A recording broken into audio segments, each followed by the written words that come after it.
Bonjour Christophe Wachter, Bonjour. secrétaire général de MPI. Donc l'MPI, c'est une association guadeloupéenne qui regroupe les entreprises industrielles exerçant leur activité en Guadeloupe. Alors, petite définition des entreprises industrielles, ce sont des entreprises qui partent d'une matière première, qui la transforment et qui sortent des produits finis en série. Donc il y a toutes sortes d'activités industrielles dans toutes sortes de domaines, et évidemment dans le secteur agroalimentaire à partir de matières premières locales, la canne à sucre qui peut devenir du rhum, du sucre ou toutes sortes d'autres produits dérivés, mais également d'autres matières premières qui ne sont pas disponibles localement, donc qui arrivent par bateau en Guadeloupe, transformés en Guadeloupe et qui sortent des produits finis. Donc c'est tout ce qu'on a dans les industries chimiques, dans l'acier, dans le bois.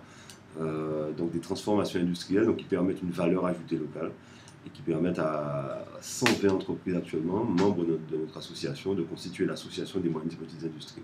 Donc moi, mon rôle au sein de cette association, c'est essentiellement animer le réseau des entreprises industrielles, promouvoir leurs produits, mais également les défendre. Les entreprises industrielles sont menacées par rapport à d'autres produits, qui sont des produits finis qui viennent de l'extérieur, des produits d'importation. En fait, la Guadeloupe est obligée de se défendre pour que son industrie tienne la route, reste vivante et permette de créer de l'emploi local. Donc le combat des moyennes et petites industries, c'est conforter ce tissu industriel et faire en sorte qu'il permette d'absorber la demande d'emploi sur ce territoire à long terme. Alors, il y a différents niveaux. Je pense qu'il y a des chefs d'entreprise des MPI qui sont conscients que le web est source de multiples opportunités et qu'à travers le web, ils peuvent donner à leur entreprise et à leurs produits ce qu'on appelle une e-réputation. Ils peuvent aussi utiliser toutes les ressources du web pour faire de la prospection, pour fidéliser leur clientèle, fidéliser leurs fournisseurs. Je pense qu'il y en a, et je sais qu'il y en a qui pratiquent déjà le web de façon, je ne dirais pas optimale, mais d'une façon tout à fait respectable. Je crois qu'il y a une autre catégorie de chefs d'entreprise qui mérite de s'approprier le média web. Ça veut dire qu'ils sont conscients, ils sont utilisateurs à titre personnel, leurs enfants sont utilisateurs, ils connaissent le web, mais ils n'ont pas encore fait le lien entre les opportunités de business qu'ils pourraient avoir à travers le web et leur activité entrepreneuriale. Il est manifeste. Le besoin de pédagogie me semble être le besoin le plus impérieux aujourd'hui pour que les entreprises s'approprient le média web.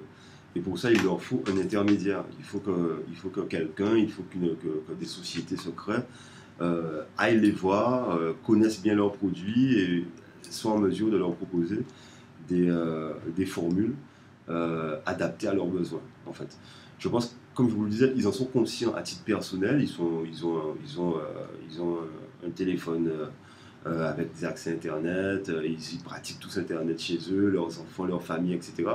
Ils savent, ils ont souvent un intranet à l'intérieur de leur usine, ils passent des commandes par le net. Ils ne voient que l'aspect pratique, mais ils ne voient pas l'aspect opportunité de développement. Je crois qu'il y en a pour être utilisateur à titre personnel, pour moi-même étudier des possibilités de développement pour notre structure des MPI à travers le web. Je pense et je sais qu'il y a de multiples opportunités. Je pense que l'avenir est sur le web. L'avenir est sur le web. Les médias traditionnels vont toujours garder, on va dire, une base incontournable.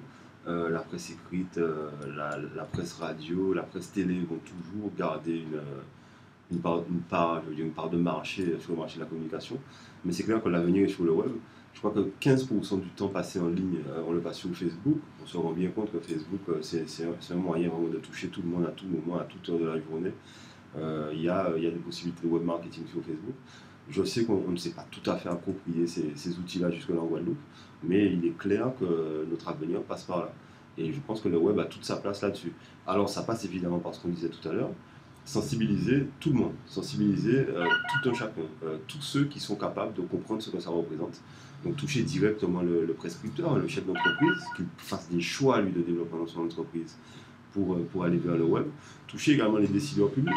On sait très bien qu'on est dans un système économique où il faut forcément passer par le décideur public, par le financeur public pour exister. Il faut souvent le faire. Il faut que ces personnes-là aussi qui examinent des projets de développement d'entreprise aient une culture web, se soient déjà approprié les choses. Donc je pense que la pédagogie, elle est amenée c'est une pédagogie multiniveau en fait. Il faut aller toucher l'entrepreneur, il faut aller toucher la puissance publique ou le représentant de la puissance publique, mais il faut aller également toucher le consommateur, parce que le consommateur, il fait partie de cette chaîne et c'est lui en fait qui défend la production locale. Le chef d'entreprise, il tend son produit, mais c'est le consommateur qui va l'accepter ou pas. Donc je crois qu'il faut toucher tous ces niveaux-là.